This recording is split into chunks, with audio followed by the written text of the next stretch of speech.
नमस्ते छात्रों। मेरा नाम प्राध्यापक Revnath Kardile, SSPMS junior college Shivajinagar Pune. आज की इस तासिका में हम लोग हिंदी युवक भारती कक्षा 11वीं पाठ नंबर 2 लघु कथाएं, इन दो लघु कथाओं में से दूसरी जो लघु कथा है मुस्कुराती चोट, इस लघु कथा का अध्ययन करेंगे। पिछली तासिका में हम लोगों ने पहली जो लघु कथा है उषा की दीपावली, इस लघु कथा का अध्ययन किया है। उस लघु कथाओं में या उस लघु कथा में लेखिका श्रीमती संतोष श्रीवास्तव जी ने कितनी अच्छी सीख, आशावाद हमें दिलाने की कोशिश की है। उषा की दीपावली, इस कहानी में जो विरोधाभास है आज हमें वर्तमान काल में दिखाई दे रहा है कि एक और अन्न की बर्बादी हो रही है और दूसरी ओर अन्न के लिए तरसने वाले लोग भी हमें दिखाई दे रहे हैं। इस विरोधाभास का चित्रण कहानी के माध्यम से लेखिका श्रीमती संतोष श्रीवास्तव जी ने किया है, उसका हम लोगों ने अध्ययन किया है। किस प्रकार उषा, एक छोटी 10 साल की लड़की, बबन को मदद करके उसकी भूख मिटाकर अपनी दीपावली मनाती है। बहुत ही अच्छी सीख हमें उषा की दीपावली इस कहानी के माध्यम से लेखिका श्रीमती संतोष श्रीवास्तव जी ने दी है। अगर वह वीडियो आप लोगों ने नहीं देखा है तो नीचे डिस्क्रिप्शन बॉक्स में उसकी मैंने लिंक दे दी है, वहां जाकर आप वह वीडियो देख सकते हैं। तो चलिए दूसरी जो कहानी है मुस्कुराती चोट, इस कहानी का अध्ययन करते हैं। इस कहानी में भी लेखिका श्रीमती संतोष श्रीवास्तव जी ने एक आशावाद जगाने की कोशिश की है।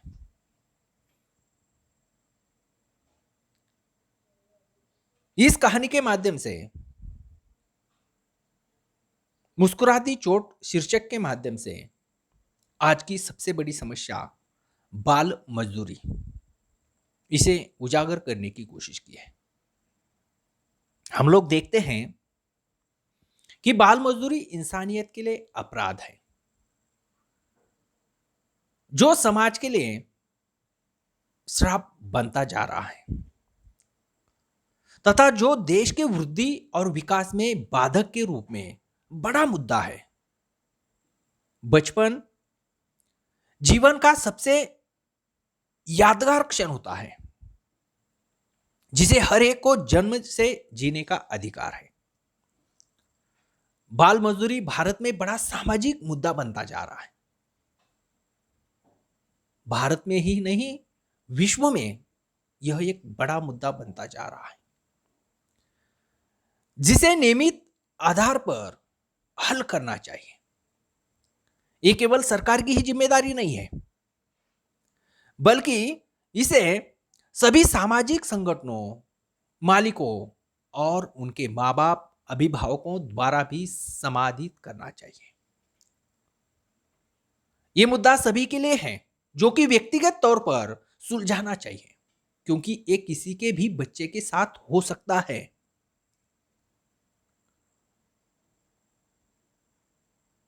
लघु कथाएं में जो दूसरी कहानी है मुस्कुराती चोट, इस दूसरी लघु कथा में लेखिका श्रीमती संतोष श्रीवास्तव जी ने गरीबी के कारण इच्छा होकर भी पढ़ाई जारी न रख पाने वाला एक छोटा लड़का बबलू की उथल पुथल भरी जिंदगी को उजागर किया गया है।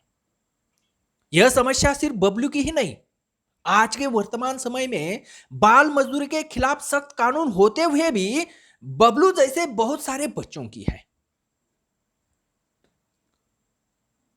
मुस्कुराती चोट, इस छोटी सी कहानी में बबलू की पढ़ाई के प्रति अदम्य लालसा, उसमें आने वाली बाधाएं, कठिनाइयां और अंत में उसकी इच्छा पूर्ति के बाद उसके चेहरे की मुस्कुराहट हम पाठकों को लुभाती है और हमारे मन में आशावाद जगाती है।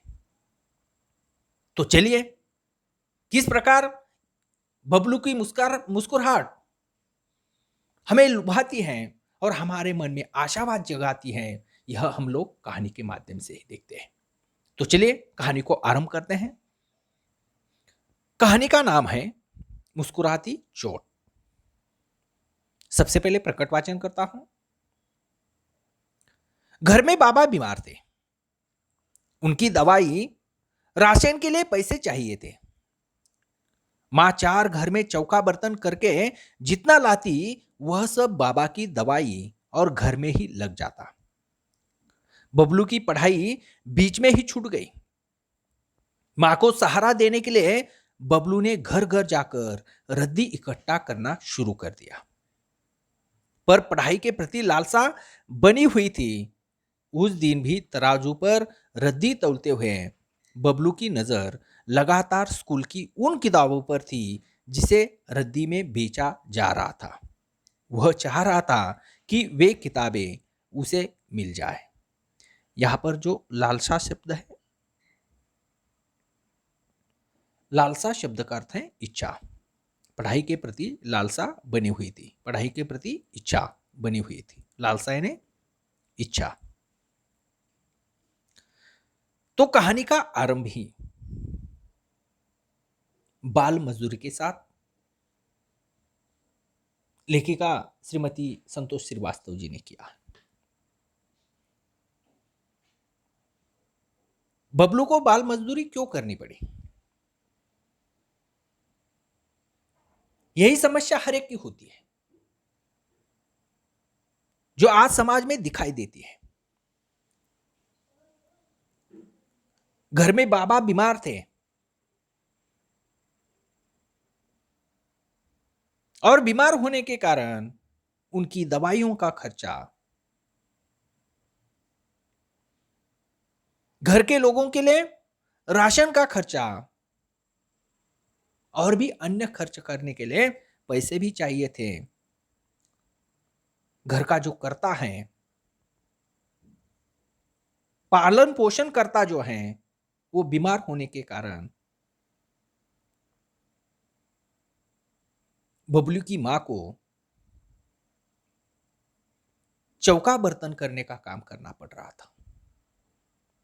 और चौका बर्तन करके जितने भी रुपए मिलते थे वो सब बाबा की दवाई और घर के खर्चा में लग जाते थे। चौका बर्तन में या चौका बर्तन करने के बाद कितने रुपए मिलते हैं, कितनी तनख्वाह मिलती है, हम लोगों को पता है।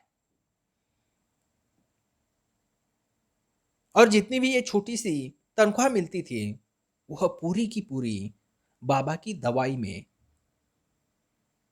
और घर के छोटे मोटे खर्चे में चले जाती थी। और इसीलिए अपनी मां को सहारा देने के लिए, उनका हाथ बटाने के लिए बबलू को अपनी पढ़ाई बीच में ही छोड़नी पड़ी।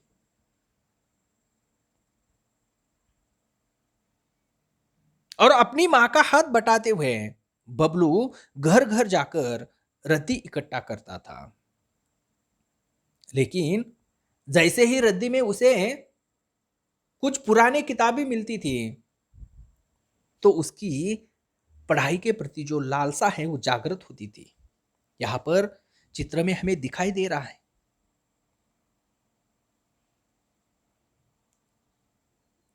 बबलू की पढ़ाई के प्रति लालसा, इच्छा। उन्होंने रद्दी जो है इकट्ठा करके लाई हुई है और उसमें से एक किताब उसने निकाली है और वह पढ़ रहा है। कितनी पढ़ाई के प्रति लालसा है।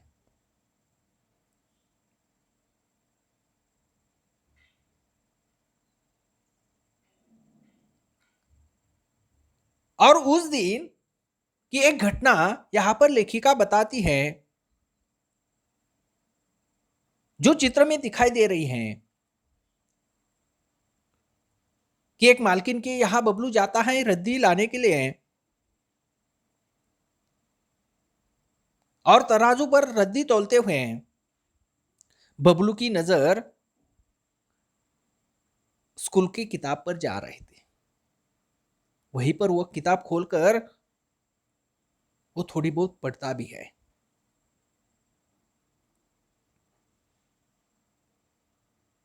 और उन किताबों को वो देख रहा था कि किस प्रकार रद्दी में बेचा जा रहा था। और वह बबलू चाहता था कि वह जो किताब है वह रद्दी में न जाकर उसे मिल जाए और रद्दी की तरफ देखकर रद्दी देते हुए घर की मालकिन ये भी देख रही है कि किस प्रकार वो बच्चा उस किताब की तरह देख रहा है। उसकी लालसा लालसा को वो भापती हैं और वह कहती हैं, स्कूल नहीं जाता तू? अजीब है तेरे माँ बाप जो तुझसे काम कराते हैं। घर की मालकिन ने तराजू के कांटे पर नजर जमाए कहा। तभी उनकी कॉलेज के लिए तैयार होती लड़की ने कहा, मां, बाल मजदूरी तो अपराध है ना?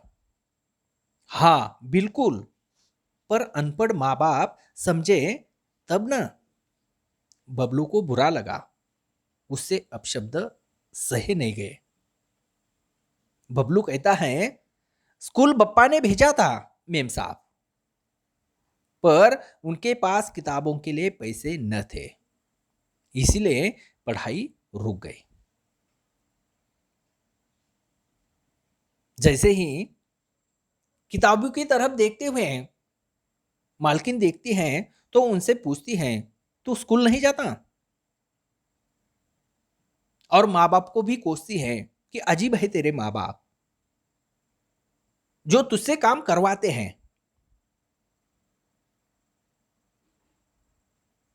और तभी वहां पर उस मालकिन की जो लड़की कॉलेज जा रही थी वो वहां पर आती हैं। कॉलेज के लिए वो तैयार हो रही थी और उसने कहा कि माँ, बाल मजदूरी तो अपराध है ना? और उसकी माँ जवाब देती, हाँ बिल्कुल सही कहा आपने, बाल मजदूरी अपराध है। लेकिन अनपढ़ माँ बाप समझे तब ना। अपने माँ बाप को अनपढ़ और अपराधी बोलने के बाद ये जो अपशब्द है उसे अच्छे नहीं लगते, उसे बुरा लगता है। और वो मेम साहब से कहता है, मालकिन से कहता है कि मालकिन, मेरे बाप ने मुझे स्कूल भेजा था, लेकिन गरीबी होने के कारण, मजबूरी होने के कारण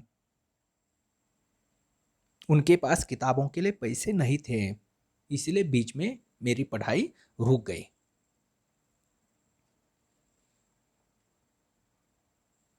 ये जो बाल मजदूरी है यह बच्चों से लिया जाने वाला एक काम है जो किसी भी क्षेत्र में उनके मालिकों द्वारा करवाया जाता है। एक दबावपूर्ण व्यवहार है जो अभिभावक या मालिकों द्वारा किया जाता है। कभी कभी कुछ मजबूरी के कारण, जिस प्रकार यहाँ पर मजबूरी हमें दिखाई दे रही है कि पिताजी बीमार हैं, माँ भी चौका बर्तन का काम करती है और उसका हाथ बटाने के लिए उसे बीच में ही अपनी शिक्षा जो है वो छोड़नी पड़ी। बचपन सभी बच्चों का जन्मसिद्ध अधिकार है जो माता पिता के प्यार और देखरेख में सभी को मिलना चाहिए। बाल मजदूरी एक गैर कानूनी कृत्य बच्चों को बड़ों की तरह जीने पर मजबूर करता है। इसके कारण बच्चों के जीवन में कई सारी जरूरी चीजों की कमी हो जाती है। जैसे हम लोग देखते हैं कि शारीरिक वृद्धि और विकास, दिमाग का अनुपयुक्त विकास, सामाजिक और बौद्धिक रूप से अस्वास्थ्यकर आदि जो कमियां हैं वो इन बच्चों में दिखाई देती है।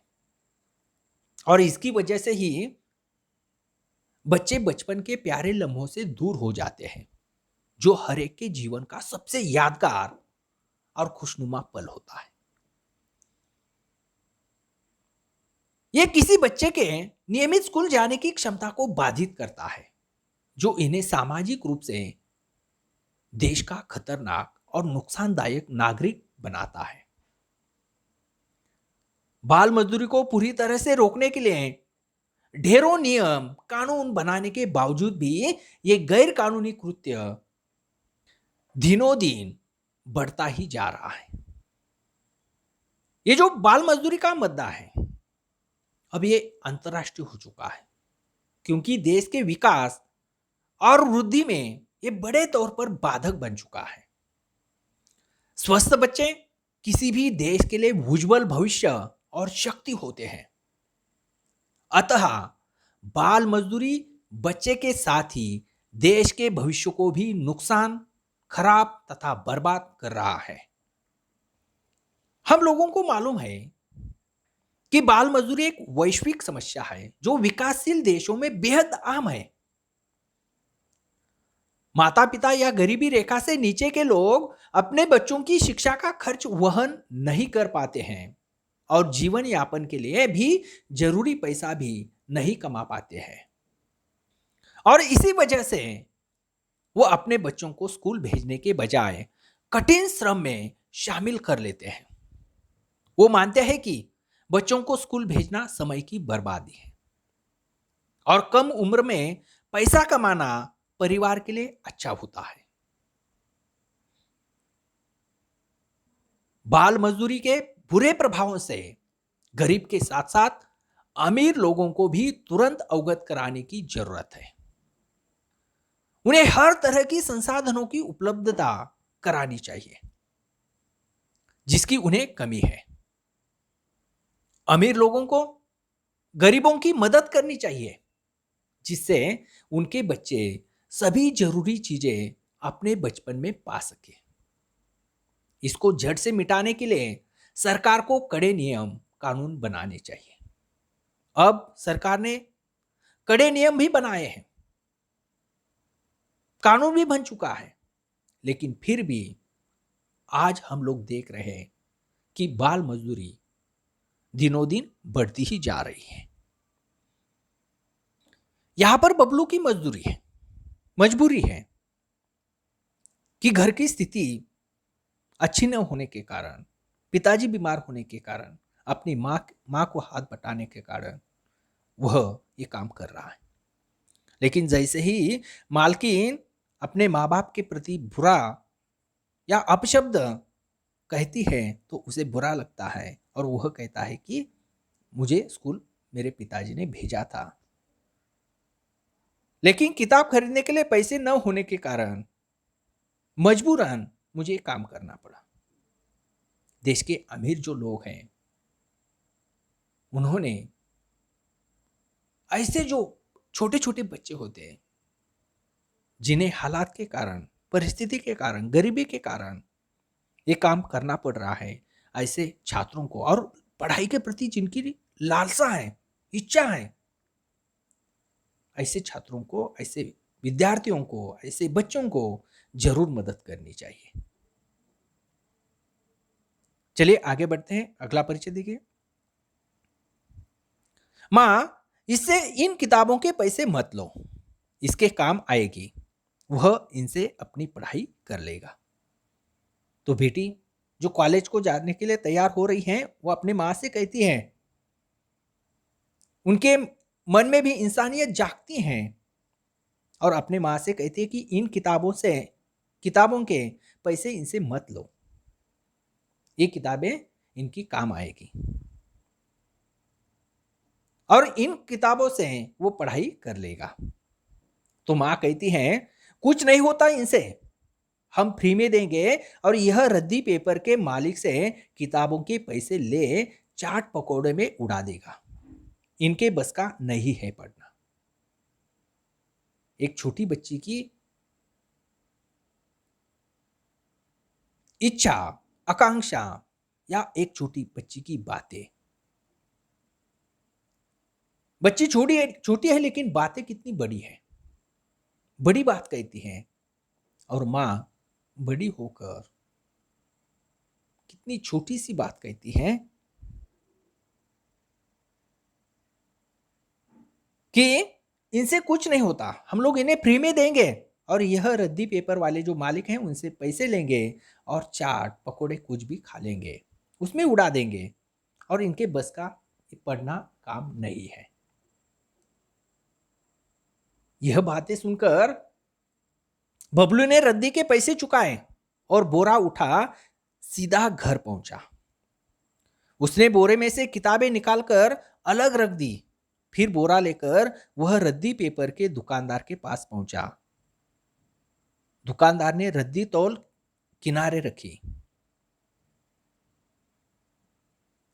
वह रद्दी या किताब, रद्दी में जो किताब आई है, किताबें आए हैं, वह लेकर वो घर पहुंचता है और घर जाकर सभी किताबें जो हैं वो घर में बोरे में से निकाल कर रखता है, अलग करता है और बाकी जो रद्दी है उस रद्दी की बोरे लेकर या रद्दी का बोरा लेकर वह रद्दी वाला जो दुकानदार है उसके पास पहुंचता है।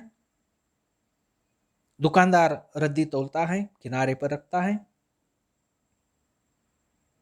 और कहता है, पैसे तो बचे होंगे तेरे पास, जा सामने के ठेले से वड़ा पाव और चाय ले आ, फिर हिसाब कर। बबलू सिर झुकाए खड़ा रहा। दुकानदार बार बार बोलता रहा पर बबलू टस से मस न हुआ। अब दुकानदार से रहा नहीं गया, वह झल्ला उठा। यहां पर जो जटिल शब्द है मुहावरा आया हुआ है, टस से मस न होना। टस से मस न होना इसका अर्थ है बिल्कुल प्रभाव न पड़ना या कुछ परिणाम न होना। दुकानदार बोलने पर भी बबलू पर कुछ भी प्रभाव नहीं पड़ा या कुछ परिणाम नहीं हुआ। टस से मस न होना यानी कुछ भी प्रभाव न पड़ना या कुछ परिणाम न होना। अब दुकानदार से रहा नहीं गया, वो झल्ला उठा। झल्लाना, झल्लाना शब्द का अर्थ है परेशान होना। झल्लाना यानी परेशान होना। तो दुकानदार उनसे कहता है, बबलू से कहता है, तो रद्दी के कुछ पैसे जो हैं वो तेरे पास पास बचे होंगे, जा सामने के ठेले से कुछ वड़ा पाव और चाय लेकर आ, बाद में हिसाब कर लेंगे। लेकिन बबलू को मालूम था कि कुछ किताबें जो हैं वो घर में रखी थी, इसलिए जितना वजन दुकानदार को लगता था कि इतना वजन नहीं भरा, इसका मतलब यह है कि उसके पास कुछ पैसे बचे होंगे और कुछ किताबें उसने घर में निकाल कर रखे थे। ये बात तो उन्होंने नहीं बताई थी, उसके पास तो पैसे नहीं थे। इसलिए सामने के ठेले से दुकानदार ने बबलू को वड़ा पाव और चाय लेकर आने के लिए कहा था। उसके पास पैसे न होने के कारण वैसे ही वो सिर झुकाकर वही खड़ा रहा। बार बार दुकानदार यही बोलता है कि जा सामने के ठेले से वड़ा पाव और चाय लेकर आ, लेकिन बबलू वहां से हिला भी नहीं। उनकी बातों का जरा सा भी परिणाम बबलू पर नहीं हुआ और बात न सुनते हुए देखकर दुकानदार को गुस्सा आता है। वो परेशान होता है और उस पर चिल्लाता है, अरे क्या हुआ, जाता क्यों नहीं, रुपए खर्च हो गए से। जवाब देता है बबलू। जैसे ही परेशान होकर जोर से दुकानदार बोलता है, ज्यादा क्यों नहीं, तो बबलू शांति से धीरे से जवाब देता है, रुपए खर्च हो गए से।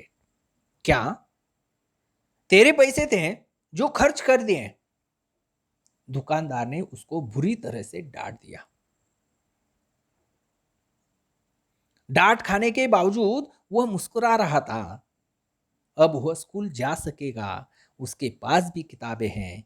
वह घर की ओर लौट पड़ा। जोर जोर से दुकानदार उसे डांट रहा है। जो तूने पैसे खर्च किए हैं वह क्या तेरे पैसे दें जो खर्च कर दिए हैं। बुरी तरह उसे डांटता है और डांट खाने के बावजूद भी अंदर ही अंदर नीचे सिर झुकाकर बबलू हंस रहा था, मुस्कुरा रहा था, क्योंकि उसे अंदर से बहुत खुशी हो रही थी कि अब उसके पास किताबें आ गई हैं, वह स्कूल जा सकेगा और वहां से वह घर लौटता है। कितनी खुशी किताबें मिलने पर बबलू को होती है। इस प्रकार जो गरीब बच्चे हैं उनकी सहायता करनी चाहिए।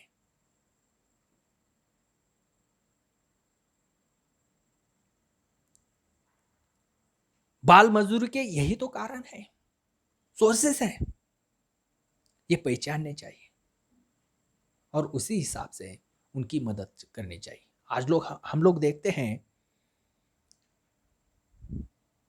कि बाल मजदूरी सबसे बड़ी समस्या है। बाल मजदूरी का सबसे बड़ा कारण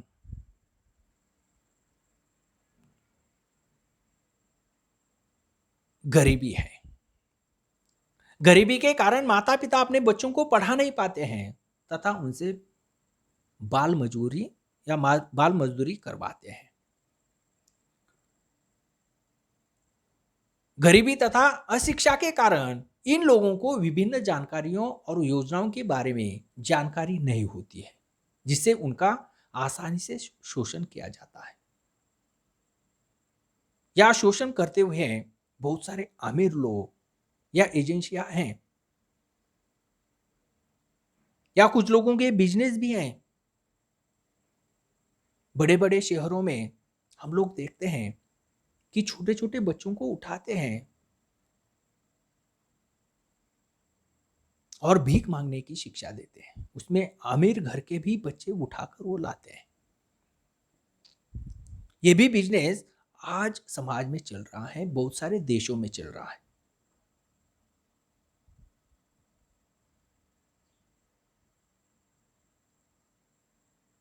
नशे की आदत तथा लापरवाही की वजह से कुछ माता पिता जो है अपने बच्चों को स्कूल भेजने के बजाय परिवार की आमदनी बढ़ाने के लिए लालच में बाल मजदूरी करने भेजते हैं। ये भी एक बाल मजदूरी का कारण आज समाज में दिखाई दे रहा है। बाल मजदूरी का कारण देखते हुए उसका कारण यह भी है कि जनसंख्या वृद्धि के कारण गरीबी और अशिक्षा बढ़ रही है, जो कि बाल मजदूरी का मुख्य कारण है। जनसंख्या वृद्धि से बेरोजगारी भी बढ़ रही है, जिससे बाल मजदूरी की रोकथाम में प्रतिकूल प्रभाव पड़ता है। बाल श्रम को रोकने के लिए बनाए गए कानूनों का सही ढंग से पालन नहीं होने से भी बाल मजदूरी बढ़ रही है। बाल मजदूरी से संबंधित कानूनों को कड़ी से आरंभ करना चाहिए। सस्ते श्रम के लालच में कुछ दुकानदार, फैक्ट्री मालक आदि बच्चों से काम करवाते हैं ताकि उन्हें कम मजदूरी देनी पड़े। इस तरह यह भी बाल मजदूरी का प्रमुख कारण है।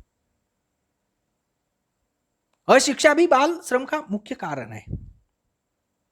अशिक्षित माता पिता बाल मजदूरी से उनके बच्चों पर पड़ने वाले प्रभाव के बारे में नहीं जानते हैं तथा उनसे बाल मजदूरी करवाते हैं। सामाजिक तथा आर्थिक रूप से पिछड़ापन भी बाल श्रम का मुख्य कारण है। सामाजिक रूप से पिछड़े माता पिता अपने बच्चों को पढ़ाने नहीं भेजते हैं, स्कूल नहीं भेजते हैं तथा बाल मजदूरी के दलदल में फंसा देते हैं। कई परिवार में नशे, बीमारी या अपंगत्व या विकलांगत्व के कारण कोई कमाने वाला उस घर में नहीं होता। जिस प्रकार बबलू के घर की स्थिति है, वहां परिवार के भरण पोषण का एकमात्र आधार ही बाल मजदूरी ही होता है, जो बाल श्रम का मुख्य कारण है। इसीलिए छात्रों, इन बाल मजदूरों की तरफ या बाल मजदूरी जो समस्या है उसकी तरफ ध्यान देना जरूरी है। आप देश के सुजान नागरिक हो, देश के उज्जवल भविष्य हो। आपके जैसे बच्चे अगर आपको कहीं भी गरीबी के कारण इस प्रवाह से दूर जाते हुए दिखाई देते हैं, तो यथासंभव उन बच्चों को जरूर मदद करनी चाहिए। इस प्रवाह में उन्हें भी लाना चाहिए, उनका भी ये अधिकार है।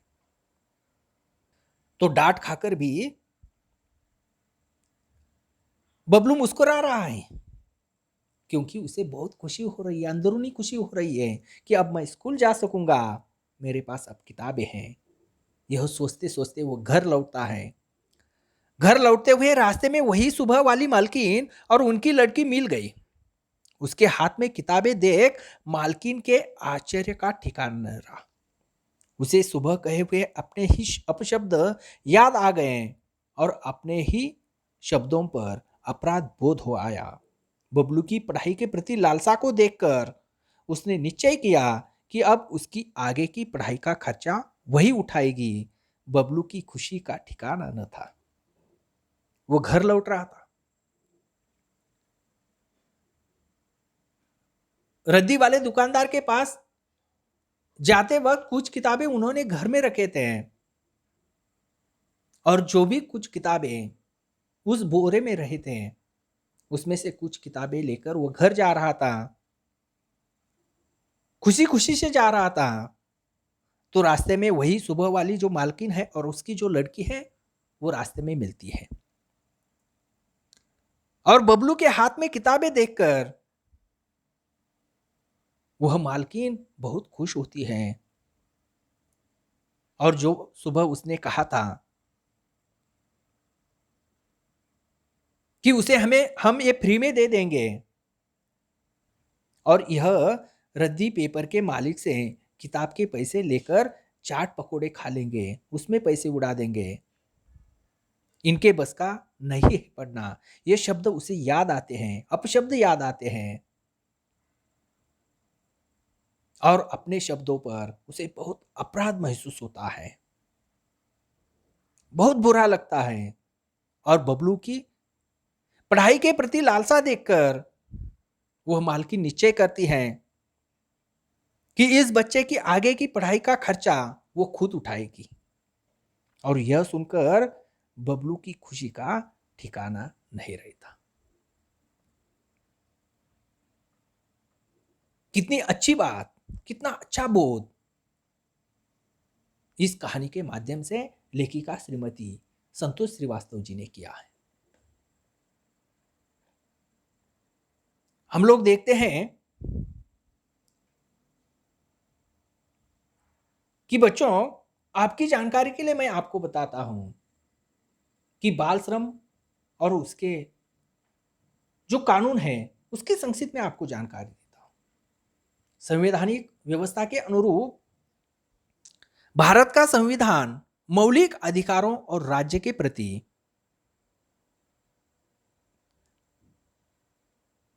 नीति निर्देशक सिद्धांतों की विभिन्न धाराओं के माध्यम से कहता है 14 साल के कम या 14 साल से कम उम्र का कोई भी बच्चा किसी फैक्ट्री या कोई कारखाने में या खदान में काम करने के लिए नियुक्त नहीं किया जाएगा। ये कानून कहता है, संविधान कहता है। और न ही किसी अन्य खतरनाक नियोजनों में नियुक्त किया जाएगा। बाल श्रम निषेध व नियम कानून 1986 14 वर्ष से कम उम्र के बच्चों को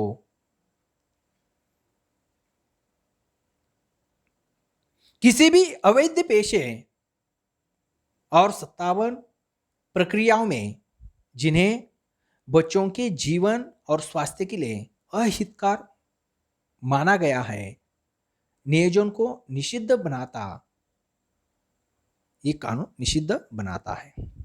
इन पेशों और प्रक्रियाओं का उल्लेख कानून की अनुसूची में भी किया गया है।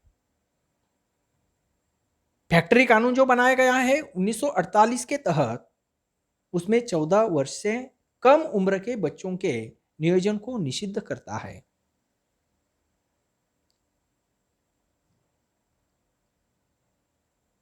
इसकी भी जानकारी हमें होनी चाहिए। बाल मजदूरी ये कानूनन अपराध है। और सबसे बड़ी बात, माता पिता अशिक्षित होने के कारण या कभी कभी बबलू जैसी पढ़ने की इच्छा होने के बावजूद भी घर के हालात खराब होने के कारण वो पढ़ नहीं पाते। ऐसे बच्चों को जो अमीर लोग हैं उन्होंने मदद करनी चाहिए। सामाजिक जो सलोखा है वो भी दिखाना चाहिए और ऐसे बच्चों को मुख्य प्रवाहों में लाना चाहिए। ये भी हमारी जिम्मेदारी है, ये भी हमारे देश की ही सेवा है। ऐसे बच्चे जो है वो आगे चलकर देश का एक हिस्सा बन सकते हैं। तो इस प्रकार इस कहानी में लेखिका श्रीमती संतोष श्रीवास्तव जी ने बबलू की पढ़ाई की अदम्य इच्छा लालसा और उसको गरीबी के कारण, पिताजी के बीमारी के कारण उसके पढ़ाई में किस प्रकार बाधा आती है, कठिनाई आती है और अंत में किस प्रकार किताबें मिलने के बाद रद्दी वाला दुकानदार उसे कोसता है, बुरी तरह डांटता है और इतनी डांटे खाने के बाद भी वह अंदर ही अंदर मुस्कुराता है। उसे बहुत खुशी होती है और जिस मालकिन से उन्होंने रद्दी ले ली थी वही बबलू की पढ़ाई का आगे का खर्चा उठाती है और बबलू खुश होता है। एक आशावाद जगाने का काम प्रस्तुत कहानी के माध्यम से लेखिका श्रीमती संतोष श्रीवास्तव जी ने किया है। छात्रों, आशा करता हूं आप भी ऐसे जो भी बच्चे आपको कहीं भी मिल जाएंगे तो यथासंभव ऐसे बच्चों को आप भी मदद करेंगे। आशा करता हूं यह कहानी आपको सभी छात्रों को पसंद आ गई होंगी। यदि पसंद आ गई है तो वीडियो को सब्सक्राइब कीजिए, लाइक कीजिए और अन्य मित्रों में शेयर कीजिए। मिलते हैं अगले वीडियो में। पार्ट नंबर 2, लघु कथाएं। इन 2 लघु कथाएं उषा की दीपावली और मुस्कुराती चोट, इन 2 लघु कथाओं की कृतियां और जवाब के साथ कृति पत्रिका प्रारूप के अनुरूप कृतियां और जवाब। तब तक के लिए धन्यवाद।